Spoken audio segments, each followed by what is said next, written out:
O Block, a name that echoes far beyond Chicago, home of Chief Keef, King Von, and a legacy carved in blood, loss, and retaliation. But behind the fame stood something even darker, a circle of feared shooters who moved with purpose. And in 2017, one death would unite O Block and 600 into one of the most dangerous alliances Chicago had ever seen, the Get Back Gang. This is how it began. T. Roy wasn't just another member of O Block, he was one of its heartbeat soldiers. Born and raised in the trenches, he stepped into the streets early. But everything changed after 2011 when his close friend O.T. Perry was killed. O.T. was from Wick City, the same block that would later be renamed O Block in his honor. His alleged killer was K.I., a female shooter from STL/EBT, who was seeking revenge for the death of a GD named Tuka. O.T.'s death hit both T-Roy and King Von hard. It hardened them. Rumors say T-Roy's first body was Baby Dot, an STL affiliate, then Boss Trail, a major loss for the GDs. After that, he became a top priority target. People on the streets claim T-Roy shot at over 30 people and might have been tied to at least 7 murders, but every name earns enemies. And on February 15, 2017, those enemies caught him slipping. The man said to have pulled the trigger was TB from Taekwondo World. A GD said always at war with O Block. Word on the street says FBG Brick, Duck's older brother, spotted T-Roy and dropped his location to TB. Moments later, T-Roy was gone. O Block was shattered, and his younger brother HK wasn't about to let it slide. What up, bro? Shit, bro, man, little phone. Man, what this is? I'm doing my shit, bro.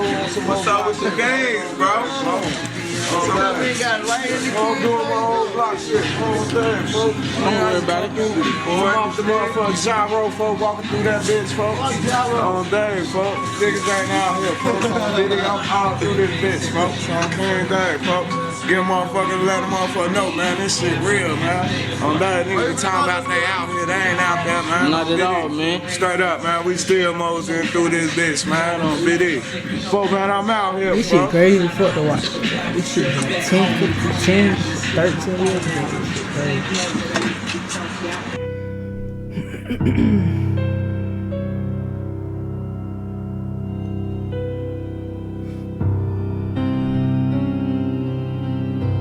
He walking there casually, and they spot, I guess, what they see.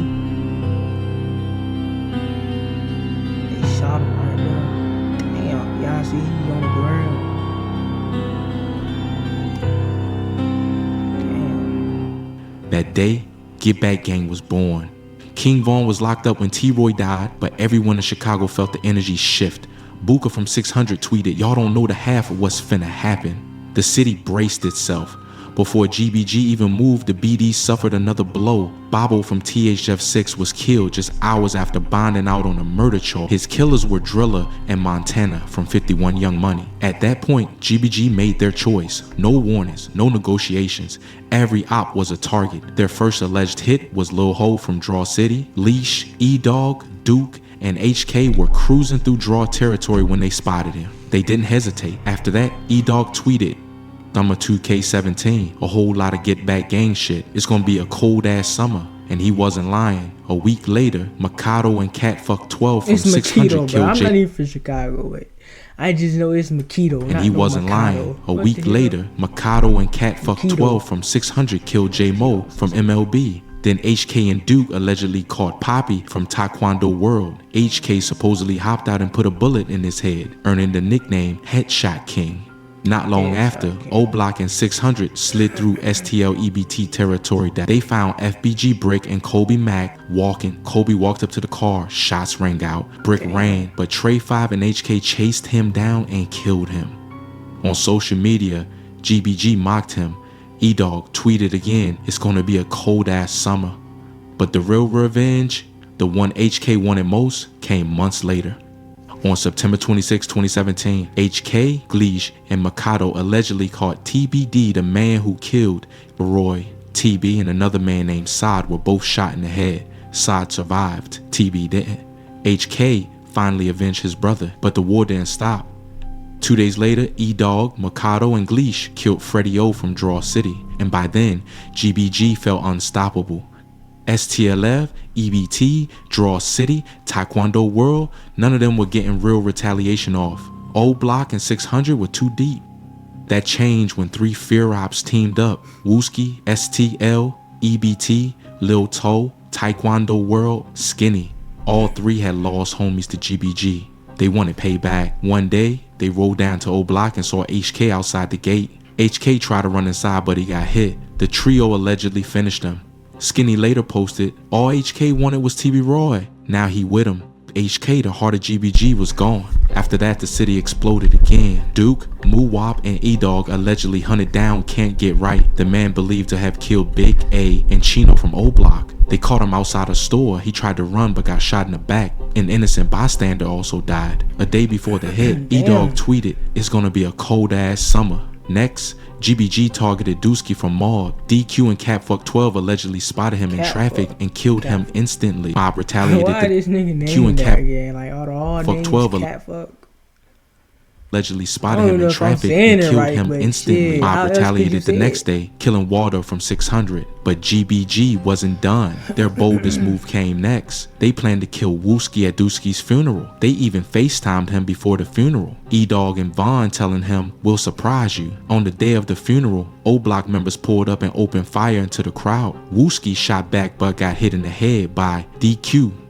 6 people were shot, but all survived, including Wooski. And that was the last major GBG mission. Reality caught up fast. Opps started hitting back. Bodies started dropping on both sides. In 2020, King Von was killed in Atlanta after a fight with Quando Rondo.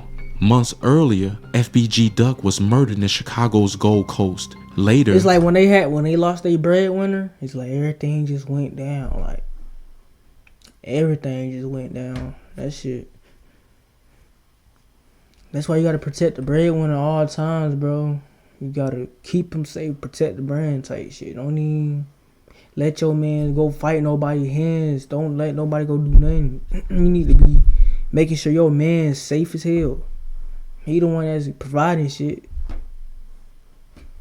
That's how I think members about it. Muwop, C-Thang, C-Murder, and Loss were charged in a federal RICO case. Duck's mother also mentioned Zell Money's alleged involvement. He died before charges were filed. Trey 5 got locked up and reportedly kicked out for snitching on Mikado. 600 took huge losses. O Block wasn't as deep anymore. Get Back Gang was losing its core. Within about a year after T-Roy's death, GBG allegedly caught 9 bodies and lost only 2. It was one of the most violent streets Chicago had ever seen. But that lifestyle never ends clean. Chicago remains one of America's most dangerous battlegrounds. Too many names, too many deaths, too much blood spilled for things to ever be over.